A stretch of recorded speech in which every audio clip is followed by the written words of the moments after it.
monde au Mardi scientifique.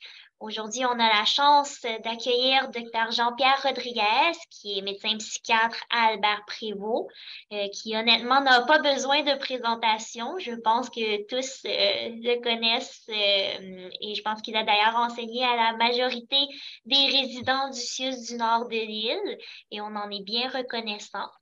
Donc, Dr. Rodriguez, notre expert en troubles psychotiques et en clozapine, va présenter aujourd'hui sur la schizophrénie résistante. Alors, pour les conflits d'intérêts potentiels, maintenant, je me suis calmé depuis un certain temps.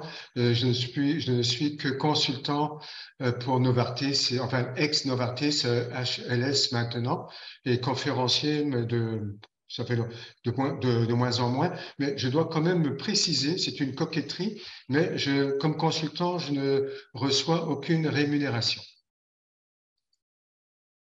Alors, aujourd'hui, finalement, les divers objectifs, bon, il était question de schizophrénie résistante, donc on va parler de schizophrénie résistante, les concepts, un peu d'histoire, parce que c'est toujours intéressant de voir d'où l'on vient, et puis certaines particularités de la schizophrénie résistante, et puis le traitement de cette pathologie. En fait, une partie du traitement, parce que c'est un sujet qui est beaucoup trop vaste pour 45 minutes à peu près. Alors, un peu d'histoire. Vous savez, vous connaissez un petit peu l'histoire de la schizophrénie. Ça a débuté bien avant Kraepelin, mais surtout Kraepelin, il parlait de démence précoce à cette époque-là.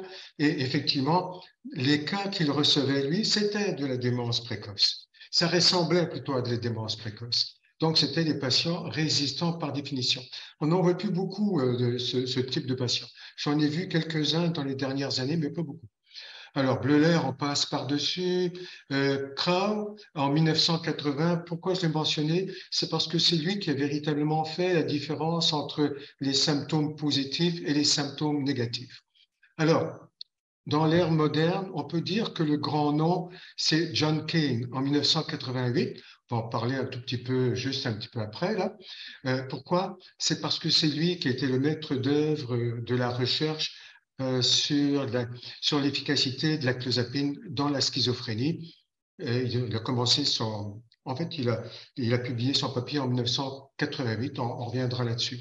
Deux autres grands noms, mais enfin trois à toute fin pratique, mais Denker, Brenner, toutes ces trois-là aussi ont parlé de schizophrénie résistante et d'une façon différente de Kane. Kane, c'est une approche purement psychopharmacologique. Il répond pas, répond pas. Les autres, il y a différents degrés, je dirais, dans l'évolution et donc vers la résistance au traitement. Ce qui est intéressant avec Denker, c'est qu'à chaque palier, il y a associé des traitements pour ce palier-là. Bon, on va continuer. Voilà le célébrissime article qu'il a sorti dans les archives de psychiatrie en 1988, Clozapine for the Treatment of Resistant Schizophrenia, schizophrénique plutôt. Alors, tenez-vous bien, j'imagine que vous l'avez jamais lu. Moi, je l'ai lu à l'occasion de présentations comme ça. Alors, pour être bien sûr qu'il allait avoir des patients résistants au traitement, alors il a émis certains critères, mais d'une très restrictive, on n'utiliserait plus maintenant, on se ferait poursuivre. Alors, et en plus de ça, pour être bien sûr que les patients étaient des patients résistants, il les a mis en fait à l'aldol. Et l'aldol, tenez-vous bien encore, la dose moyenne pendant 6 semaines, c'était 61 mg. Et après ça, il a gardé tous les patients qui n'avaient pas répondu et il les a mis en partie à la chlorpromazine, le Largactil, et puis l'autre cohorte avec la clozapine. Et les résultats, au bout de 6 semaines, et les résultats étaient, enfin, on les connaît maintenant, ceux qui recevaient de la clozapine, eh bien, il y avait 30% de répondeurs et les autres avaient à peu près 4 à 6% de répondeurs. Donc, il n'y avait pas photo. La clozapine était nettement plus efficace que le standard de cette époque-là, qui était le Largactil. Bon, Alors, on reprend un petit peu très rapidement. Alors, la clozapine, c'est quand même une molécule qui n'est pas jeune, vous voyez, 1959. D'ailleurs, cette même année-là, il y a un médicament que vous connaissez bien, le Loxappa, qui a été élaboré aussi par la même compagnie qui a fabriqué la clozapine et qui ressemble d'ailleurs beaucoup à la clozapine. 9 mortalités en 74, on connaît l'histoire, par granulocytose pour 18 patients en Finlande. Et là, certains se sont dit au fil des ans, par après, c'était quand même efficace. Alors, ils ont décidé à ce moment-là de mettre sur pied l'étude que l'on connaît là, de Kane, avec clozapine versus chlorpromazine, 30% de succès, comme je vous le disais, versus 4% en 6 semaines. 92, mise en marché au Canada. Et j'ai l'impression qu'au Québec, nous avons été les premiers probablement à utiliser la clozapine d'une façon clinique. Alors, donc, on peut rapidement, plus grande efficacité, la schizophrénie résistante, surtout des mécanismes d'action différents. Et c'est très important, les conséquences de ça, c'est que c'est une nouvelle redéfinition des causes de la schizophrénie. Souvenez-vous, auparavant, c'était le tout dopaminergique, c'était les hypothèses dopaminergiques. Encore là, c'était un Canadien d'ailleurs, les D2 puis D1 ou D3, je ne m'en souviens plus lequel, là, qui les avait découverts. Donc, c'était tout à la dopamine. Et là, une molécule qui fonctionne totalement différemment. Donc, il a fallu repenser les aspects en fait conceptuels, mais biologiques de la schizophrénie. Et bien sûr, redéfinition aussi de la notion de résistance. Alors, grosso modo, le concept est évalué en 2 temps. Les constatations cliniques, ça c'est les anciens de Kraepelin. Évidemment, il n'avait pas toute la méthodologie que nous avons maintenant, donc il regardait cliniquement les gens, puis à partir de la clinique, il tirait des conclusions. Et à partir de Kane, c'est véritablement la méthodologie très rigoureuse qui est passée. Et là, éventuellement, les critères de résistance étaient basés sur la réponse au traitement. Alors, bon, on peut passer là-dessus. Ah oui, ça, ce sont les critères de Kane. Regardez bien. Symptômes positifs persistants. Sur la BPRS, hein, les scores, il fallait que ce soit plus que 4, et ça va jusqu'à 7 pour 2 des 4 symptômes positifs. Hallucination, méfiance des organisations conceptuelles, pensée bizarre, BPRS au-delà de 45, modérément sévère, un CGI au-delà de 4, c'était modéré. Et puis surtout, c'est qu'il fallait une évolution d'au moins 5 ans, malgré un traitement adéquat. Et ça, c'est important, parce qu'on va voir tout à l'heure dans certaines diapositives, 5 ans, c'est trop long. Mais pour les frais, pour le but de l'étude, il fallait être bien sûr. Puis il fallait 3 antipsychotiques, pas 2 classes différentes et des équivalents de 1000 mg de chlorpromazine pendant 6 semaines. Bien, alors, donc des critères très restrictifs. Ce que l'on sait maintenant en ce qui concerne la prévalence, mais on reviendra là-dessus tout à l'heure justement, mais les chiffres que l'on donne habituellement, c'est 30 à 60%. Alors, et évidemment, il y a eu des études qui ont été faites en fonction de certains critères. Il y en a qui prenaient leurs critères à eux et puis pouvaient les comparer avec les critères de Kane. Regardez ici, Juarez-Reyes en 95, prévalence de la résistance 43%. 2 essais de 4 semaines, chlorpromazine 600 mg. S'ils prenaient les critères de Kane, ça tombait à 30% évidemment, étant donné ces critères très restrictifs. Bon, et ça, 48%, c'était à peu près, disons, à peu près la même chose. Alors, ce qui est intéressant aussi, c'est de voir le premier épisode. Et donc, dès le premier épisode, il y a un pourcentage de patients qui seront déjà résistants, à peu près aux alentours, disons, de 25%. Et comme d'habitude, premier épisode, 75% des patients vont bien répondre. C'est dans toutes les études, ça tourne autour de 75%. Mais ce qu'il faut bien sûr noter, c'est le 25%. Pourquoi? Ben, c'est parce qu'on va parler de résistance primaire et c'est probablement une autre pathologie. Donc, sur le plan épidémiologique, bon, Lieberman, à 1 an, premier épisode, 13%, donc c'était moins que dans l'autre étude. Donc, il y a des variations de la définition. Évidemment, c'est fonction de l'efficacité.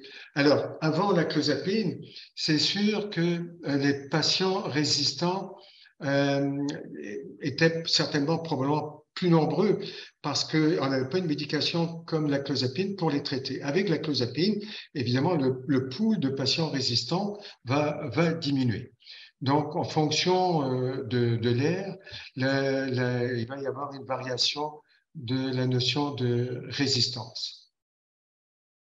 On peut passer par-dessus le reste. Alors, définition d'une façon systématique. Suzuki, il a fait ça. Revue systématique, 33 études, une sorte de méta-analyse. Chaque étude, c'est plus de 40%, 40 patients, pardon. La grosse majorité adhérait au principe qu'il fallait utiliser 2 antipsychotiques et non pas 3, comme l'avait fait Kane à ce moment-là. Et donc, c'est un critère de 2 antipsychotiques à des doses de plus de 1000 mg de chlorprozapine et puis un traitement au-delà de 6 semaines. On sait fort bien maintenant avec la clozapine qu'on peut nettement aller au-delà de 6 semaines et avoir des réponses. Ça, cette étude-là, très rapide que j'ai mise ici, elle est importante. C'est toujours de Suzuki 2011, 2/3 des réponses lors des 3 premières semaines.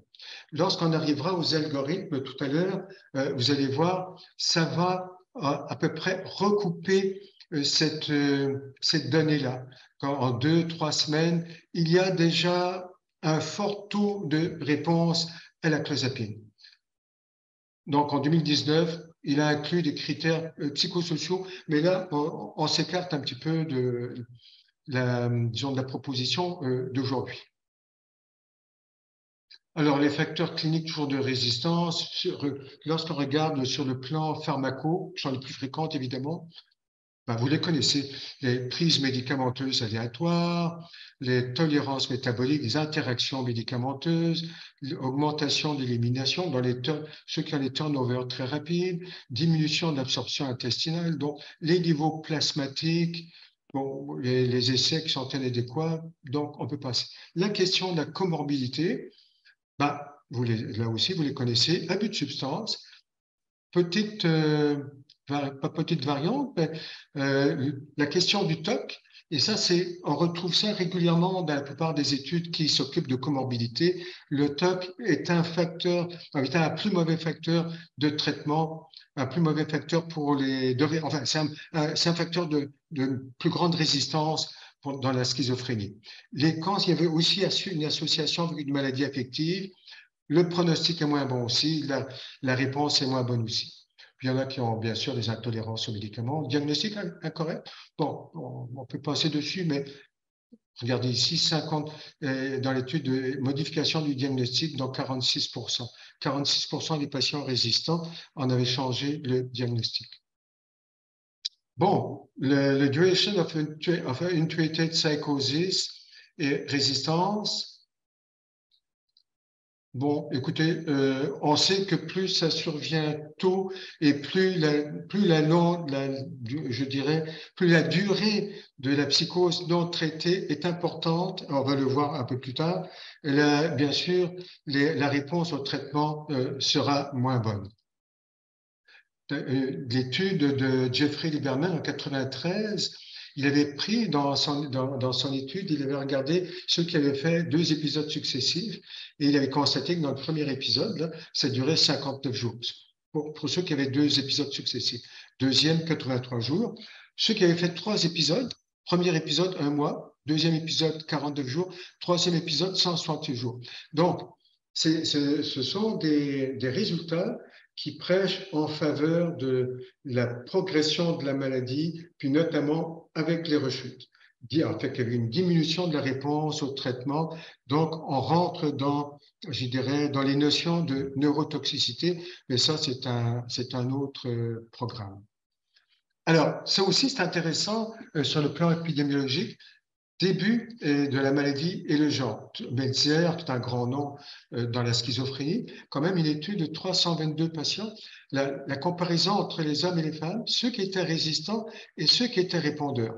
Alors, ceux qui étaient résistants, que ce soit chez les hommes ou chez les femmes, bien sûr, la maladie débute plus précocement que chez ceux qui seront des répondeurs.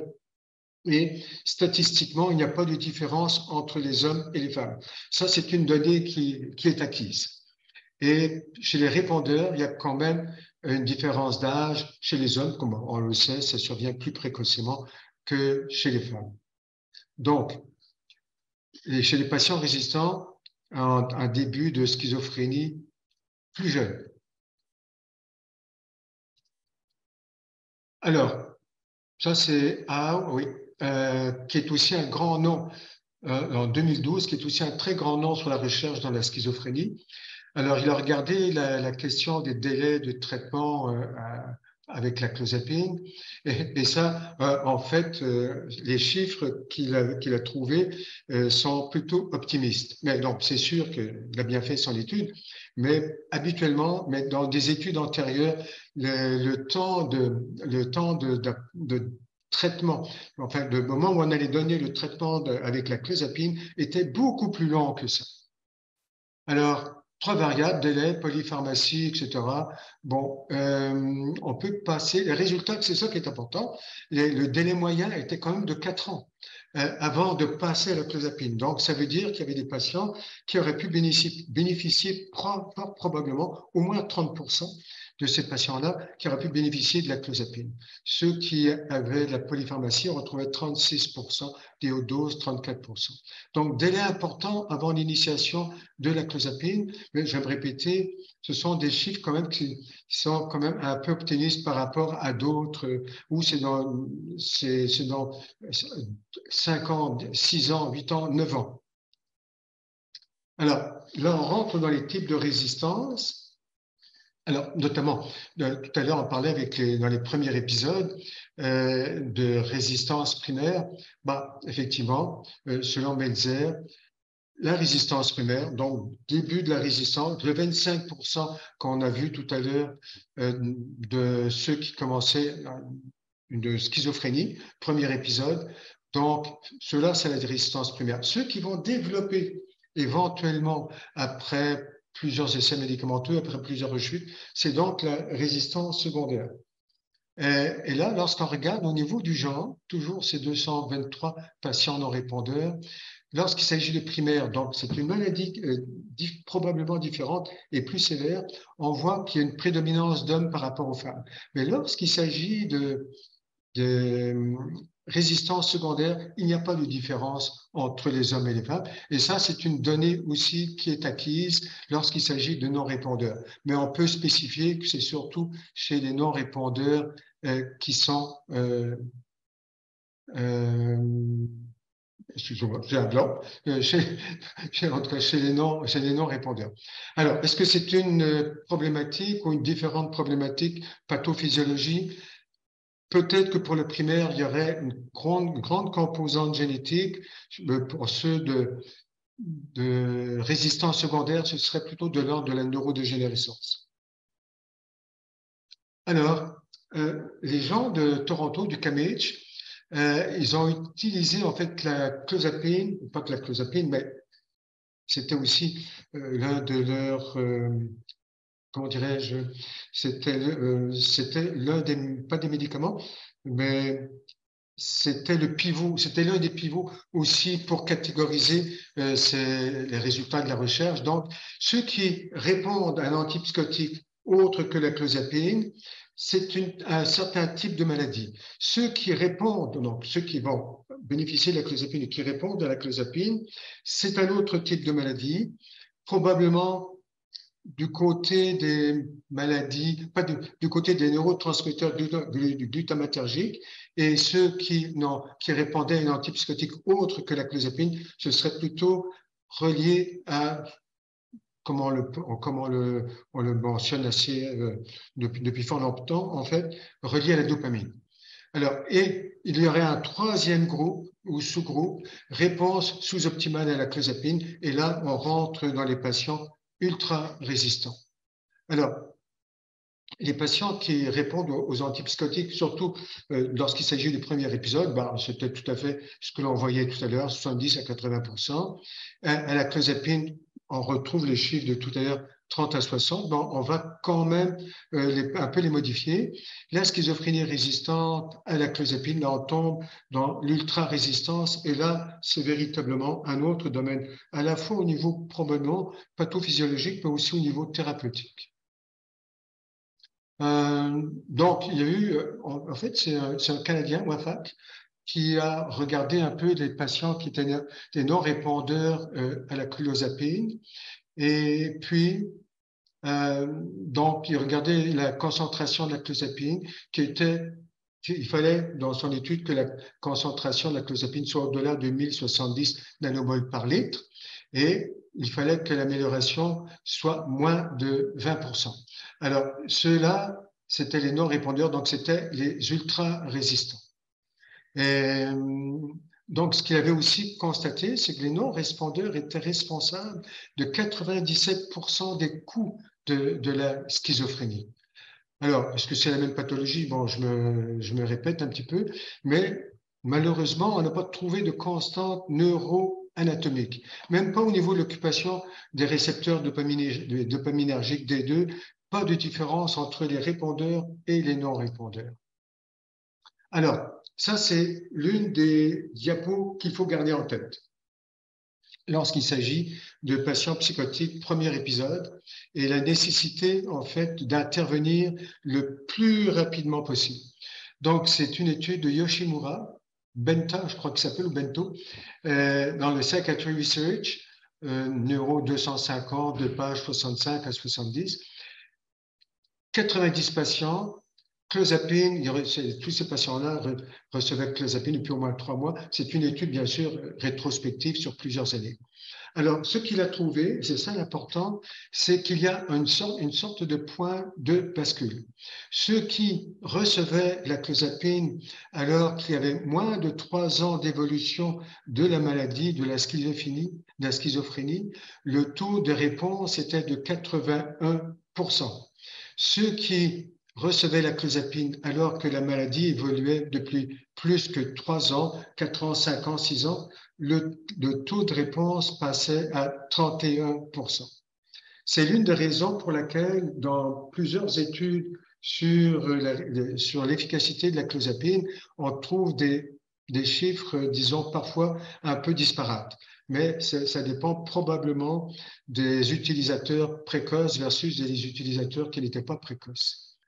Alors, synthèse concernant la dopamine et dans la schizophrénie résistante, une étude de 2012, James, la fonction dopaminergique striatale est élevée classiquement dans la schizophrénie.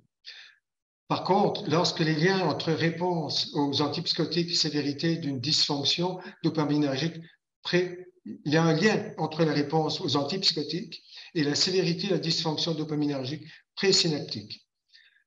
Alors, donc, sur le plan méthodologique, il y avait 12 patients résistants, 12 répondeurs, 12 contrôles. Et on a mesuré, au niveau du striatum et de ses subdivisions, on a mesuré l'activité dopaminergique. Alors, les répondeurs, c'est que la capacité de synthèse était plus élevée chez les répondeurs que chez les résistants et les contrôles, plus marquée dans les subdivisions limbiques et associatives du striatum. Donc, lorsqu'on regardait, les patients résistants auraient une capacité de synthèse de la dopamine tout à fait normale, alors que les répondeurs, c'était différent. Et les résistants auraient dès le départ une pathophysiologie donc différente, ou à moins que ce soit les antipsychotiques qui pourraient avoir un effet différent sur la capacité de synthèse de la dopamine. Donc, en fait, pour le reste, il y a des nécessités d'autres études, évidemment. Détecter la résistance, tout d'abord, les vérifications traditionnelles à faire, vous les connaissez, ce sont des choses de base. diagnostic est-il correct? On en a parlé. Les effets secondaires, est-ce que masquent-ils la réponse? Dose optimale, l'observance, niveau plasmatique au-delà de 1070 nanomol par litre, traitement suffisamment long, surtout avec la clozapine. Y a-t-il une présence de comorbidité? On en a parlé tout à l'heure, abus de substances physiques, comorbidité, pathologie, possibilité de pseudo-résistance aussi. D'ailleurs, ici, il y a un petit tableau, Potkin d'ailleurs, résistance versus pseudo-résistance en 2020.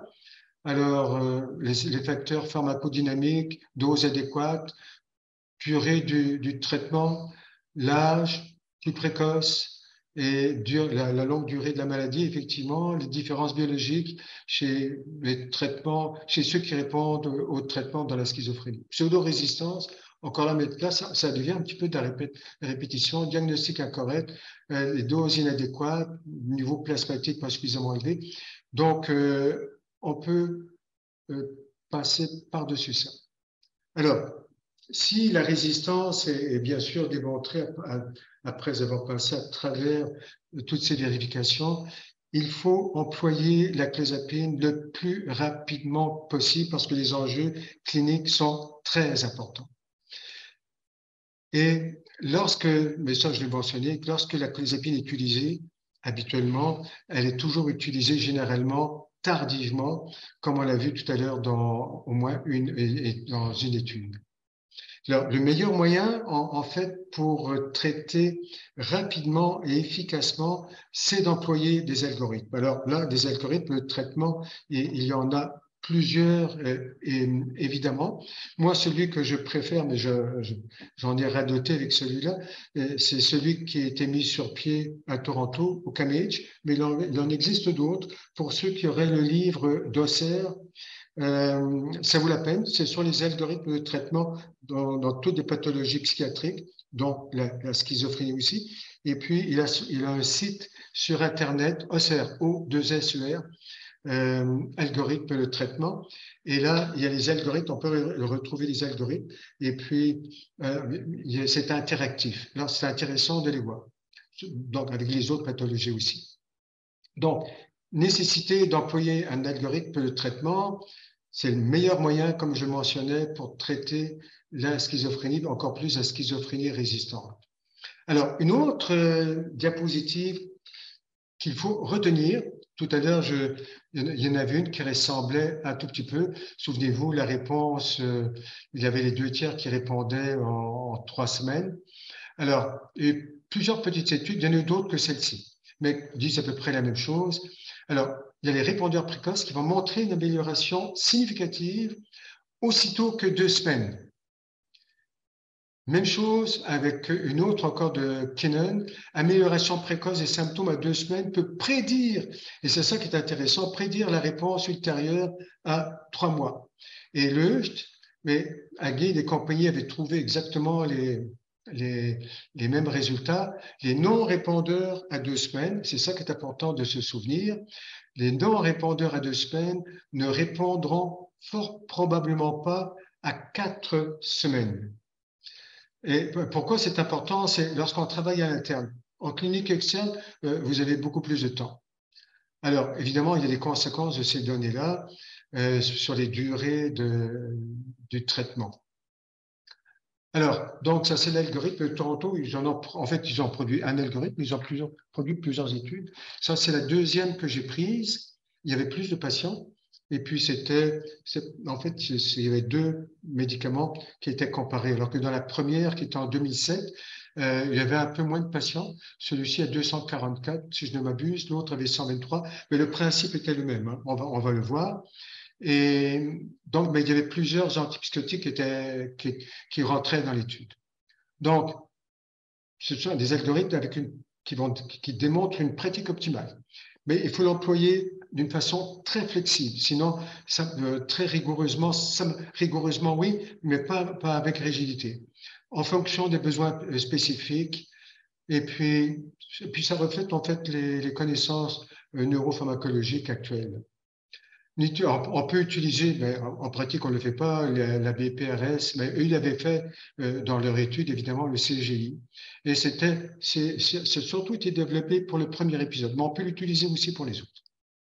Alors, traditionnellement, c'est ça, pour ceux qui ne le connaîtraient pas, c'est ça leur algorithme. Alors, lorsqu'ils ont mis sur pied cet algorithme-là, c'était les 3 médicaments les plus utilisés. Alors, olanzapine, quédapine, évidemment, risperidone. Et vous voyez, en fait, c'est relativement simple. C'est dose faible, dose moyenne, dose forte. Chaque palier, 4 semaines, ce qui fait que si on choisit l'olanzapine, ça fait 12 semaines pour le premier antipsychotique. On peut se rendre jusqu'à 30 mg. C'est ce que les autres préconisent avec l'olanzapine.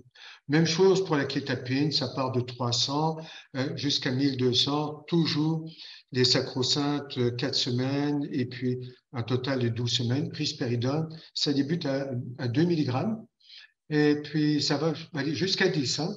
Ce que nous faisons rarement. Ça m'est arrivé il n'y a pas très longtemps d'utiliser chez 2 patients qui avaient répondu pas si mal. Alors, le hic que l'on voit dans cet algorithme-là, c'est que ça prend un total, c'est 12, 36,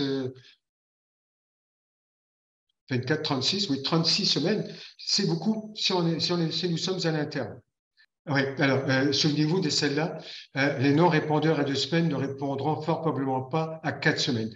Ce qui fait que ça nous rend légitime en quelque sorte d'utiliser la notion du 2 semaines. Autrement dit, si au bout de 2 semaines, à l'interne, il n'y a pas de réponse, par exemple, à 5 à 10 mg, on serait en droit de changer de molécule, pas de changer de niveau à ce moment-là.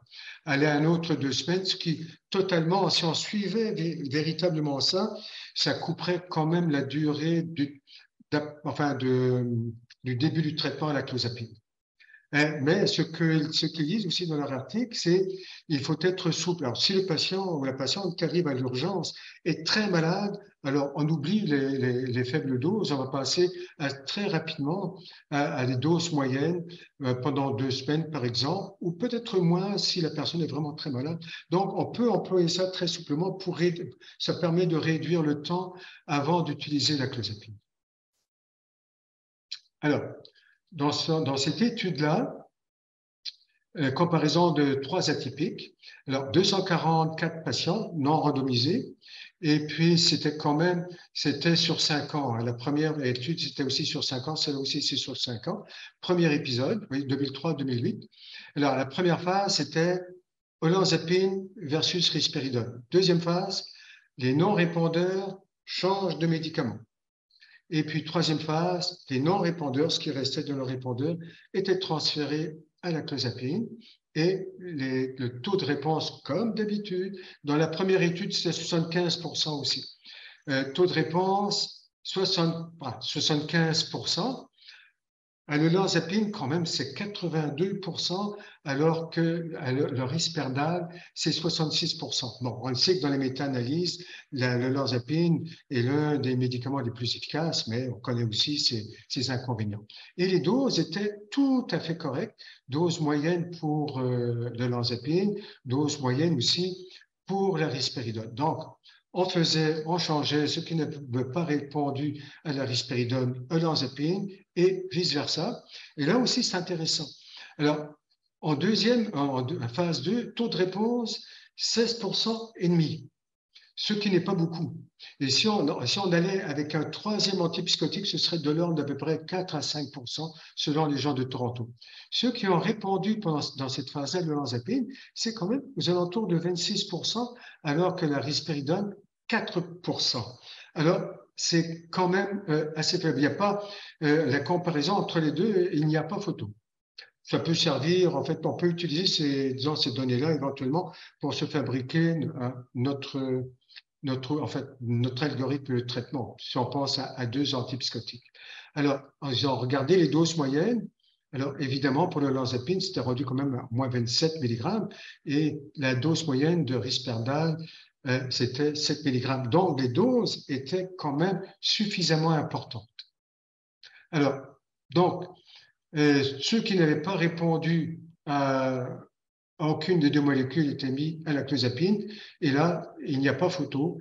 Le taux de réponse avec la clozapine était de 75%, 21 sur 28, à une dose très moyenne. N'oubliez pas, c'est un premier épisode, 385 mg. Et ceux qui, parce qu'il y a des patients qui ne voulaient pas recevoir la clozapine, ceux qui n'ont pas reçu la clozapine, eh bien, en fait, le taux de réponse est de 0%. Donc, on sait qu'il y avait des différences entre les atypiques, mais souvent, on se ferme les yeux.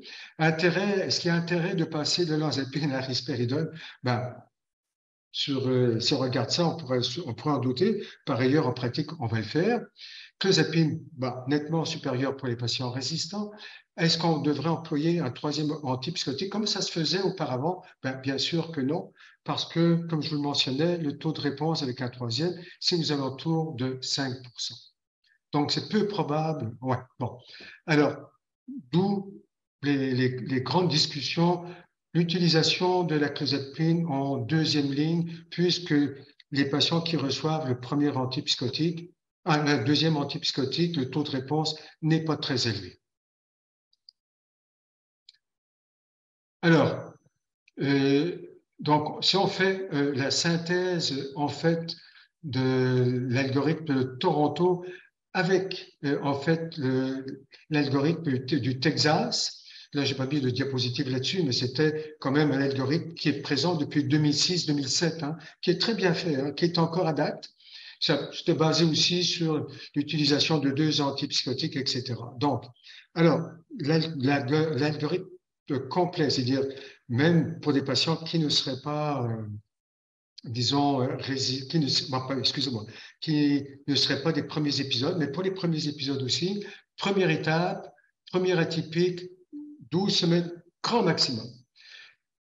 Clozapine, si risque suicidaire sérieux, 1A. Avant le deuxième antipsychotique. Deuxième étape, deuxième atypique, 12 semaines maximum. On se souvient, tout à l'heure, on peut couper la poire en deux. Troisième étape, clozapine. Quatrième étape, si c'est un ultra-résistant, clozapine plus un antipsychotique ou ECT. La plupart maintenant, du moins certains algorithmes, surtout lorsqu'on regarde ceux de OCR, ils passent directement clozapine à ECT. Cinquième étape, je vois bien compris, autre antipsychotique seul. Ça semble un peu bizarre. Sixième étape, là, écoutez, là, vous faites ce que vous pouvez. Tout le monde, moi compris, ce que nous faisons lorsque les patients ne répondent pas tout à fait à la clozapine, on ajoute un autre antipsychotique. La plupart des études, je crois que j'en parle là, d'ajout d'antipsychotiques, les résultats sont très peu probants.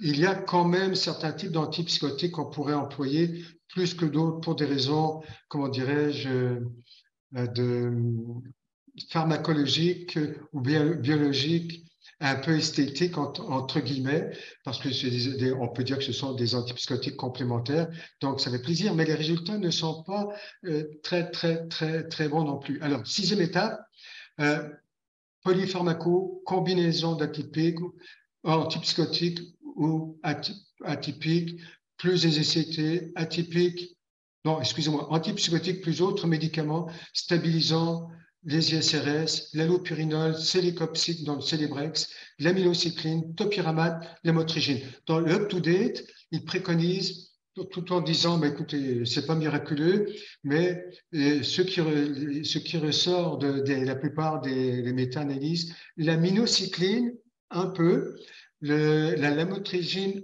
un peu, topiramate aussi un peu.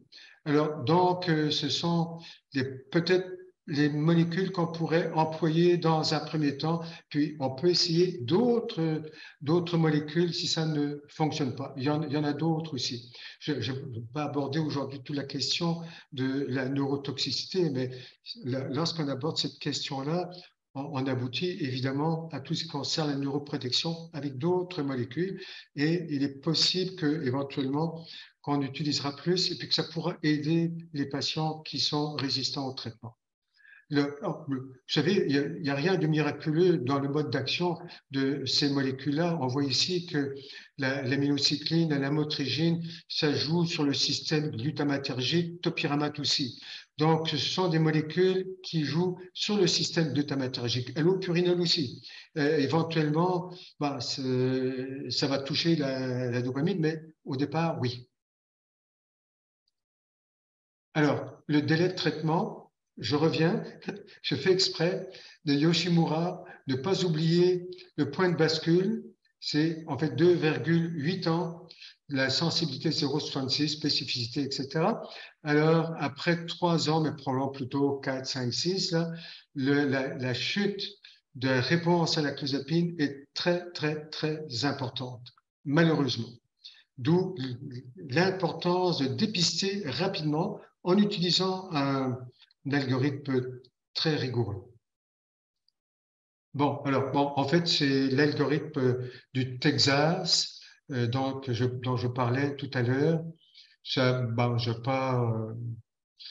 Ici, peut-être, il faut le mentionner, que l'instauration plus précoce du traitement par la clozapine dans des cas très particuliers. Lorsque, par exemple, ce sont des patients qui sont des consommateurs extrêmes et qui mettent leur vie en danger, il y a matière à employer la clozapine. Mais même chose dans les cas de patients extrêmement violents et puis avec des grands cas, des cas suicidaires. Pourquoi la clozapine fonctionne mieux que les autres? Parce que c'est l'un des meilleurs anti-impulsifs qui existent sur le marché. Ça doit jouer fort probablement sur la question de l'impulsivité, d'où son efficacité. Donc ça, c'est ce que je viens de mentionner.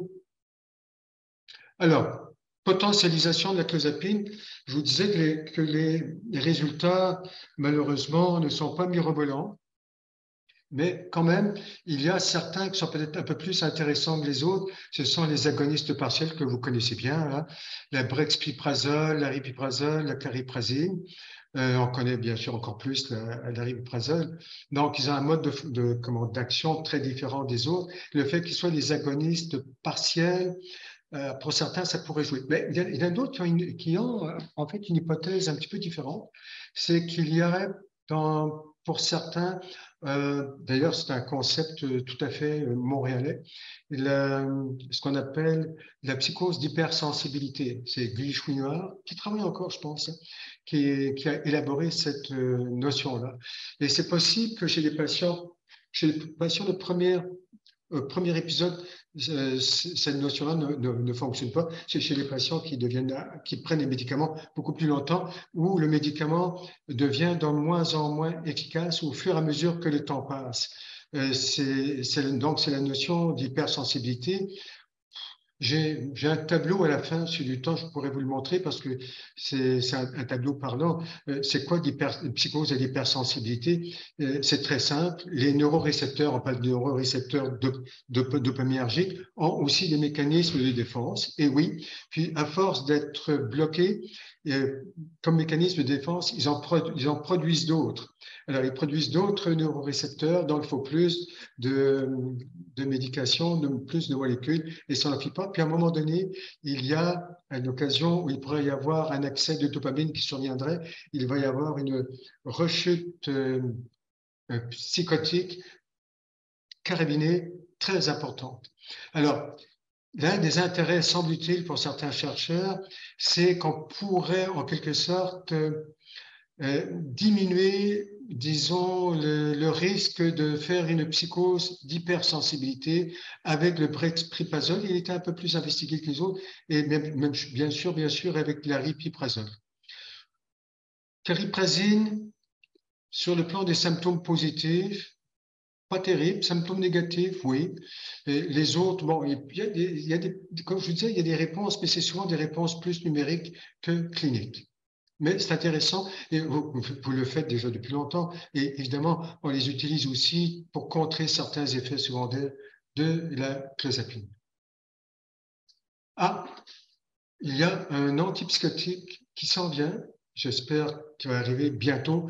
C'est l'un des antipsychotiques les plus intéressants des dernières années, la lumatéperone ou le Caplyta. Alors, donc, je vous disais, c'est un antipsychotique intéressant qui a été approuvé par la FDA pour la schizophrénie en décembre 2019 et pour la dépression bipolaire en décembre 2021. Alors, il fait penser un petit peu, oui, un petit peu à la clozapine. C'est-à-dire c'est un modulateur de la dopamine, de la sérotonine et du système glutamatergique. Et puis, c'est un antagoniste très puissant au niveau du système sérotoninergique, les 5-HT2A, donc, et aussi un inhibiteur de la recapture de la sérotonine.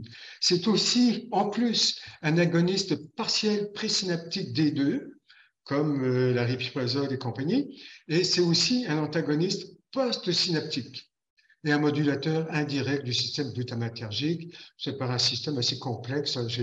J'ai arrêté d'essayer de comprendre ce système-là, tellement c'était compliqué. Bref, ce qu'ils ont noté, c'est qu'il y a il accroîtrait en fait le niveau de dopamine extracellulaire dans le cortex préfrontal médian, contrairement aux autres antipsychotiques. Pour la clozapine, j'en suis pas sûr, alors que donc les autres, ça agit surtout au niveau du striatum. Alors, bien sûr, si ça joue au niveau du cortex préfrontal, donc ça peut toucher en même temps aussi les symptômes négatifs. Et il semblerait qu'il y aurait moins de risques de psychose d'hypersensibilité à cause de son effet agoniste partiel dopamine. Et vous voyez, pour tout ce qui concerne les effets secondaires, très peu d'affinité pour les alpha-1 et puis les H1, donc le système histaminergique. Donc, à surveiller, ça risque peut-être de faire un petit malheur. Bon, en fait, on a quelque chose de nouveau, maintenant c'est intéressant. Alors, toujours pour la lumatéperone, en plus de ça, il a un profil d'effet secondaire intéressant. Pas de symptômes extrapyramidaux parce que c'est un fort antagoniste des 5-HT2A, donc indirectement, ça va jouer sur la dopamine, diminuer dans certains secteurs. Les effets secondaires métaboliques semblables au placebo. Les études d'efficacité ont démontré une réduction significative du PANSS dans la schizophrénie, puis c'est quand même des études relativement récentes. Hein. Mais là où le bas blesse un peu, c'est qu'il n'y a pas encore d'études récentes, pas d'études encore à long terme sur la prévention des rechutes. Et c'est là, parce qu'on sait que la clozapine, s'il y a observance, c'est un très bon médicament pour la prévention des rechutes. Alors, la lumatéperone, ce sera à voir, c'est sur le long terme, parce que si la prévention des rechutes n'est pas tellement meilleure que les autres, il va y avoir des risques de rechute et puis avec tout ce que ça concerne. Alors, la question s'est posée aussi, est-ce que ça pourrait être dans la schizophrénie résistante? Peut-être, parce qu'il y a une action indirecte sur le système glutamatergique, comme on l'a mentionné tout à l'heure. Donc, l'autre molécule qui est intéressante, il y en a d'autres hein, que j'ai choisi ces deux-là, le pimavanserin. C'est avec un A d'ailleurs, je pense. J'ai essayé de l'avoir. J'ai eu un patient qui était très, très, très malade. Et puis, j'avais lu une revue qu'il était très efficace chez les patients, notamment qui font des psychoses chez les parkinsoniens qui font des psychoses. Et il y avait une petite cohorte, là, presque tous les patients psychotiques, enfin la psychose, ils avaient répondu.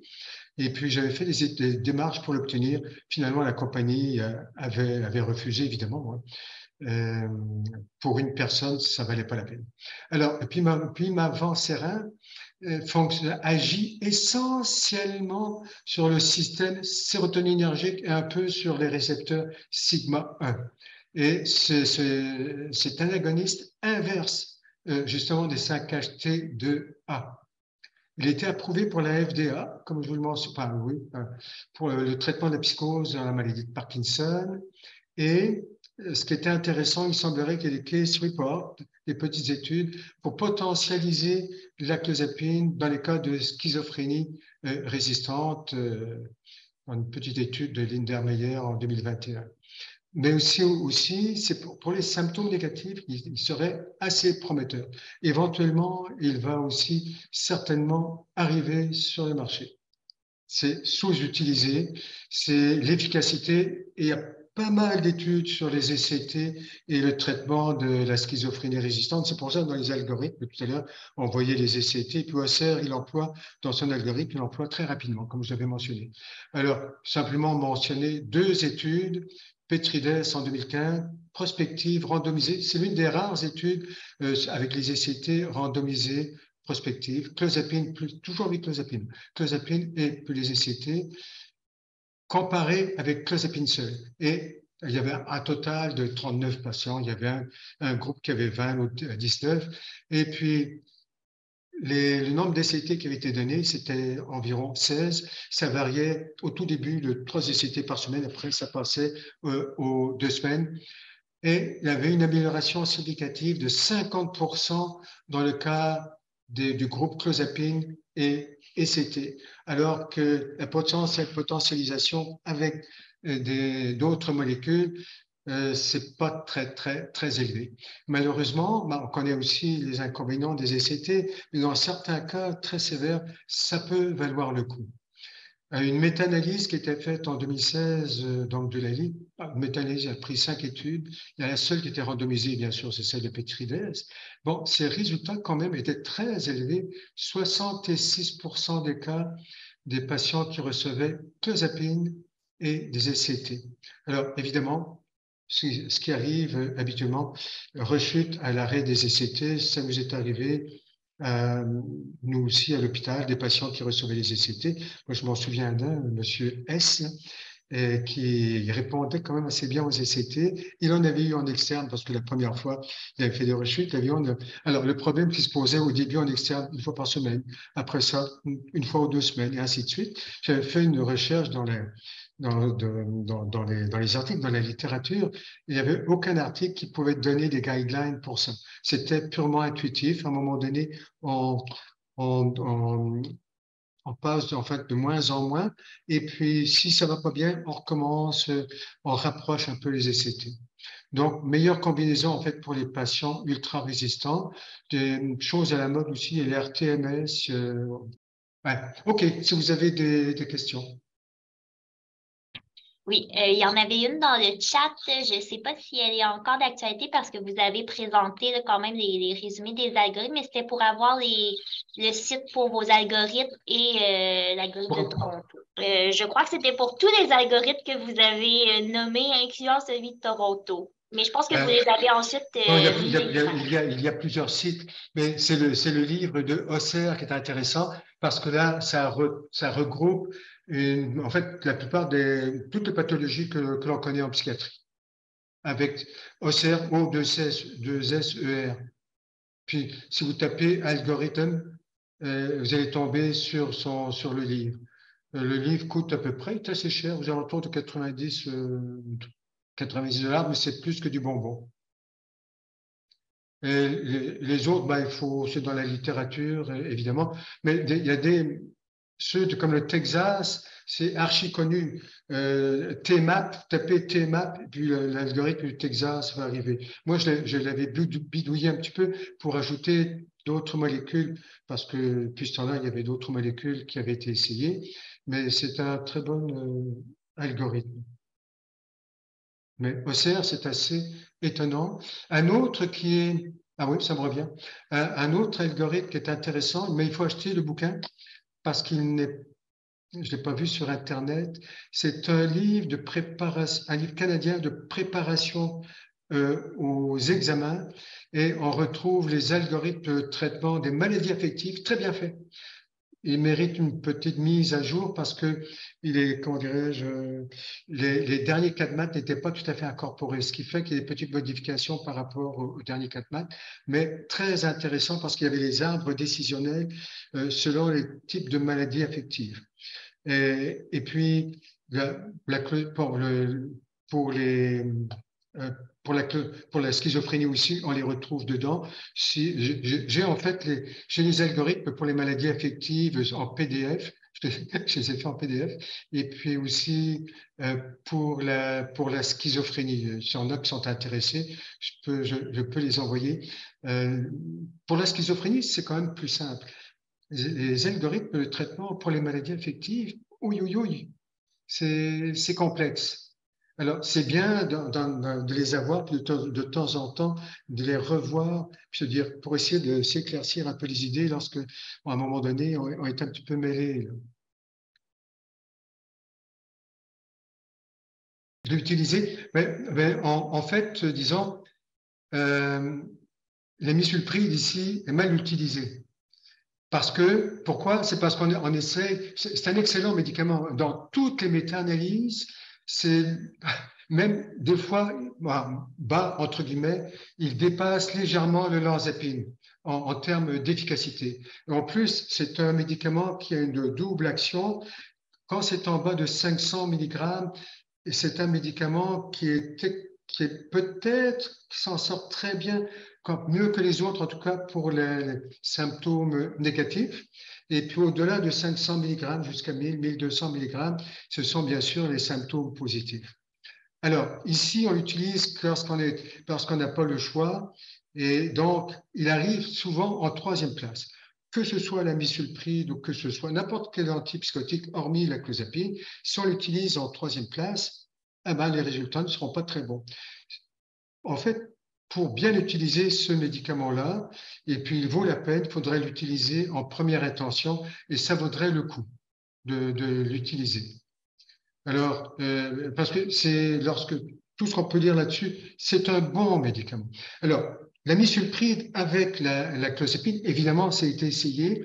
Il y a eu quelques petites études qui semblaient dire que ça pouvait aider, mais lorsqu'on fait des études peut-être un peu plus randomisées, double aveugle, etc., il n'y a pas une grande différence, sauf peut-être au niveau des symptômes négatifs. Mais encore là, il faut mettre un bémol, parce que vous connaissez certainement l'étude, là, où il y a 32 antipsychotiques qui sont évalués sur une kyrielle de symptômes ou bien d'effets secondaires. Et puis, à ma grande surprise, quoique non, la molécule qui performait le mieux dans les symptômes négatifs, c'était la clozapine. Bon, on sait maintenant pourquoi. Parfois, elle performe mieux que les autres. C'est à cause fort probablement de la norclozapine, qui est un agoniste muscarinique. Alors, et donc, mais il y a cette combinaison-là qui peut s'essayer.